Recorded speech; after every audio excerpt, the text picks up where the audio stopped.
So hey guys, আজকে তোমাদের সাথে নতুন একটা জিনিস শেয়ার করব। তো আজকে তৈরি হচ্ছে আমার বাড়িতে তালের পিঠে। কিভাবে তালের পাল্পটা বের করা হয় এবং সেটা দিয়ে কিভাবে তালের পিঠে তৈরি করা হয় সেটাই আজকে তোমাদেরকে দেখাবো। তো চলো দেখে নাও। এখানে রয়েছে পাকা তাল। তো তালের খোসাগুলোকে সবার ফার্স্টে এভাবে ছাড়িয়ে নিতে হয়।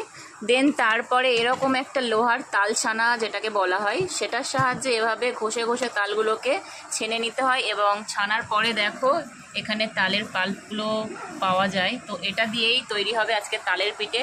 তো সেটাও তোমাদের সাথে শেয়ার করবো। তার এখানে তৈরি হচ্ছে তালের রুটি। তার সাথে মা এখানে তালের বড়া বানানোর জন্য ব্যাটারটা রেডি করে নিচ্ছে।